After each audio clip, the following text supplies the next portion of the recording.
कालच म्हटलं होतं, की म्हणता म्हणता 6वा दिवस देखील येईल आणि आजही देखील 6वा दिवस आलेला आहे. 6 day mission 6090 class 12th physics lesson आहे सुपरपोजिशन ऑफ वेव्हज. 5 लेसन संपले मित्रा फिजिक्समधले.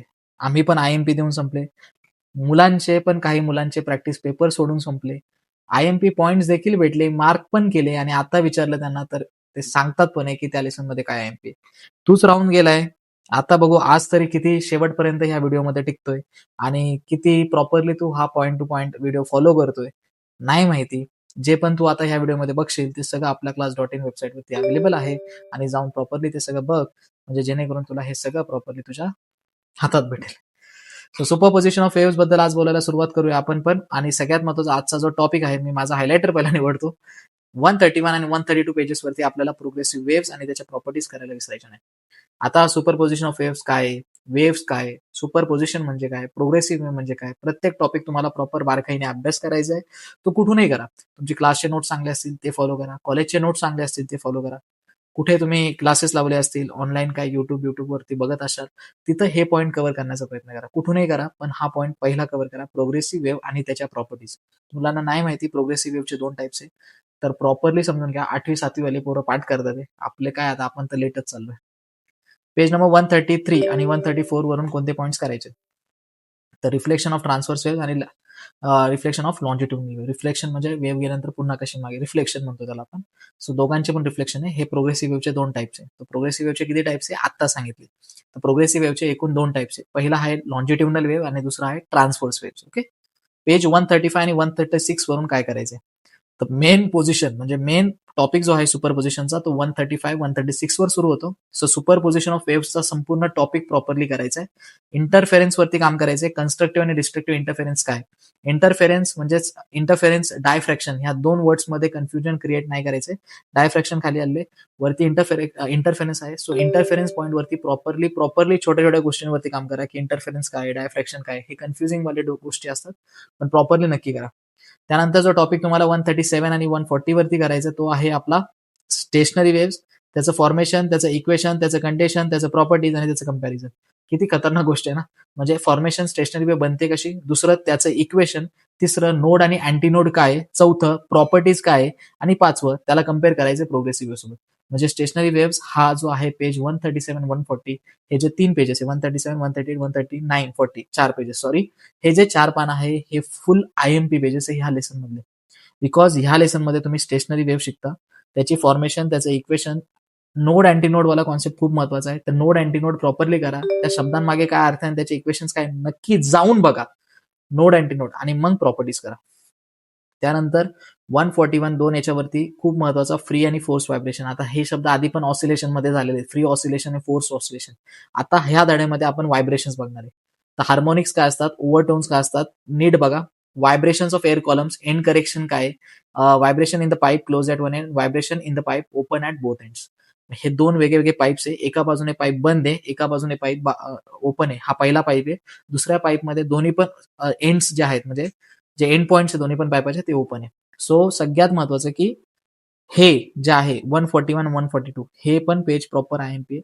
याच्यामध्ये harmonics, overtone, first harmonic, second harmonic, third harmonic असे काही इक्वेशन्स बनलेले आहेत पुस्तकामध्ये. प्रॉपरली डिटेलमध्ये करा.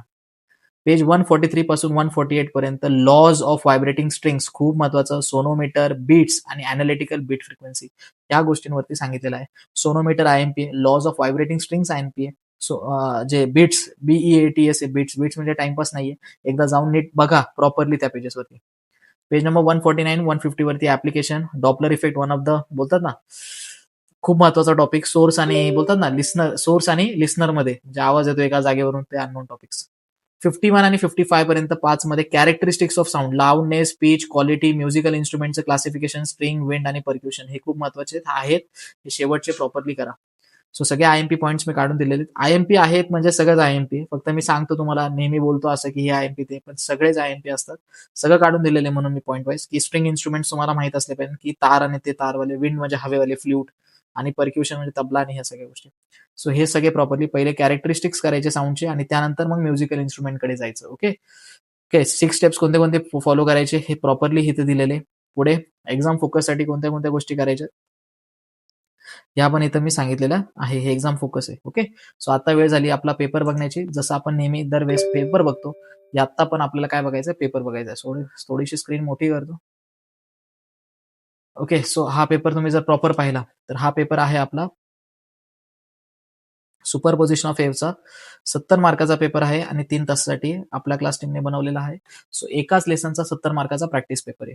आता मी एमसीक्यू नेहमी सारखं म्हणजे प्रत्येक वेळेस मी एमसीक्यू नाही बघत, मी कॉन्सेप्ट्स वरती येतो. ओके. सो सगळ्यात पहिलं त्यांनी डिफाईन काय करायला सांगितली मला, mechanical wave. So mechanical wave तर विचारणार, प्रोग्रेसिव्ह वेव्ह आणि स्टेशनरी वेव्ह. 3 वेव्ह नीट करा. Mechanical wave, progressive wave, stationery wave. Transverse wave पण आहे आणि लॉन्जिट्युडनल. ते प्रोग्रेसिव्ह वेव्हचे 2 टाइप्स आहेत, लॉन्जिट्युडनल आणि ट्रान्सव्हर्स. आता इथं state the formula for speed of transverse. बघा किती महत्वाचं आहे. Position of maximum displacement, stationary वेव्हचा प्रश्न आला का. Relationship between beat frequency and frequencies of two interfering waves, म्हणजे रिलेशनशिप विचारली. करेक्शनचा फॉर्म्युला विचारलाय, pipe at both ends open किंवा क्लोज्ड, म्हणजे ते खूप महत्वाचं आहे. फेज डिफरन्स विचारले स्टेशनरी वेव्हचा, हा स्टेशनरी वेव्हचा प्रश्न आहे आणि त्याच्यामध्ये फेज डिफरन्स विचार. फोर्स व्हायब्रेशन आणि फ्री व्हायब्रेशन, जो पॉईंट आपण आयएमपी पाहिला होता, प्रश्न त्याच्यावरती बनला. Third law of vibrating string, ते एका एका पॉईंटमध्ये आपण नाही का लॉज बघितले, लॉज ऑफ व्हायब्रेटिंग स्ट्रिंग, तो लॉज ऑफ व्हायब्रेटिंग स्ट्रिंग तिथून आलाय.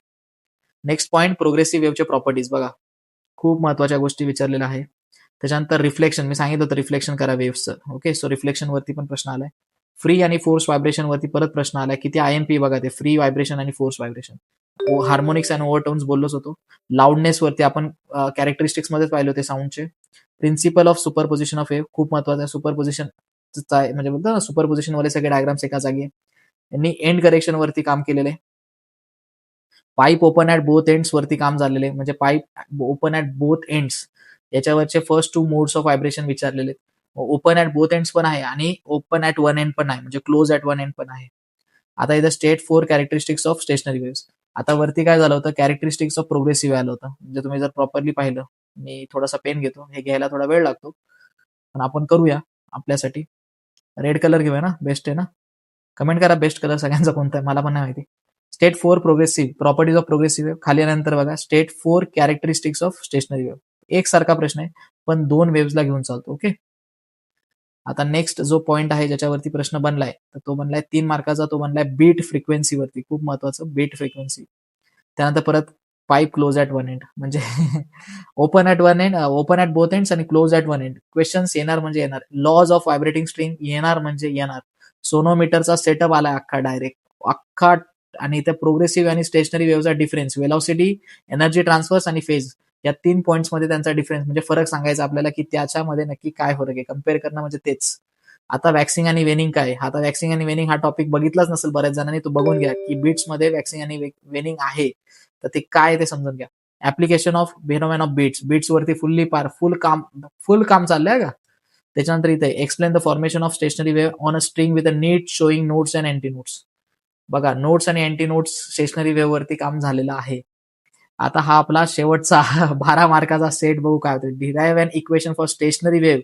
अख्खं इक्वेशन डिराईव्ह करायला सांगितले, स्टेशनरी वेव्हचं इक्वेशन बनवायला सांगितले, नोड आणि अँटी नोड बद्दल प्रश्न, एकच प्रश्न विचार करा, 4 मार्काचा डायरेक्ट विचारलाय.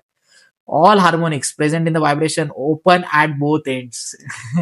सगळे हार्मोनिक्स काढायचे आपल्याला अशा पाईपाचे ज्याचे म्हणजे जो पाईप जो आहे ओपन ॲट बोथ एंड्स आहे, तो क्लोज ॲट वन एंड पण असू शकतो. Okay.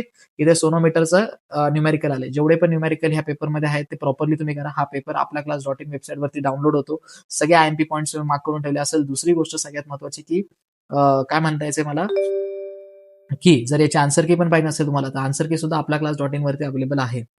Explain different modes of pith overtone. Okay, म्हणजे ओव्हरटोन वरती आहे आणि नेक्स्ट न्यूमेरिकल आहे. सो अशा प्रकारे हा सगळे म्हणजे बोलतात ना, एकाच लेसनचा जेव्हा आपण पेपर करतो तेव्हा मजा येते की भाई त्या लेसन मधून काय काय बनू शकतं आणि काय काय नक्की त्या लेसन मध्ये आहे. कारण जोपर्यंत आपण म्हणजे ठीक आहे 16 लेसनचे पेपर सोडवून चांगली गोष्ट आहे, पण 16 लेसन आपले प्रत्येक एक लेसन कोणता स्ट्रॉंग आहे कोणता वीक आहे हे कसं कळणार, हे पेपर सोडून. हा एकच पेपर नाही, असे 3 पेपर्स आहे, म्हणजे एका चॅप्टरचे आपण 3 पेपर अपलोड केले, त्याचे 3 आन्सर कीज आपण अपलोड केले. सगळ्यात महत्वाचं वर्क ऑन युअर थिंग, की हे कळणं तुम्हाला फार गरजेचं आहे. आणि सगळ्यात महत्वाचं की डे वाईज हे सगळं रोज संपतंय. कोणीतरी तुझ्या पुढे निघून चाललंय, तू मात्र मागे राहू नको, तू पण त्यांच्यासोबत पुढे चाल. 5 दिवस त्यांनी अभ्यास केला, तू 6व्या दिवशी हा व्हिडिओ बघतोय, हे चुकीचं आहे. सो लवकरात लवकर कामाला लाग, जेणेकरून बऱ्यापैकी तुझ्या पुढच्या दिवसांमध्ये हे सगळं क्लिअर होणार आहे मित्रा. विचार कर ना भाई, तू 30 दिवस मिशन 6090 चा पार्ट आहे आणि तू ते सगळे बऱ्यापैकी फॉलो करतोय आणि बऱ्यापैकी तिथपर्यंत तू पोहोचलाय. ही खूप महत्वाची गोष्ट आहे. ओके, हे सगळे पेज वाईज आय-एम-पी पॉइंट्स कोण काढून देते यार तुझ्यासाठी? आणि हे काढून भेटतंय तुला, ही खूप मोठी गोष्ट आहे आणि ही बेस्ट आहे, की तू आता हे ट्रेन होतोय आणि खूप चांगला होतोय. ओके, सो भेटूया उद्याच्या डे 7 च्या व्हिडिओमध्ये फिजिक्सच्या. आणि आजचा डे 6 चा फक्त फिजिक्स नाही, केमिस्ट्री पण आहे मित्रा. केमिस्ट्री पण बघून घे, नाहीतर काय होईल? काय अर्धवट आयुष्यभर करण्याची सवय आपल्याला लागलेलीच आहे. पूर्ण कुठं काय करतो आपण?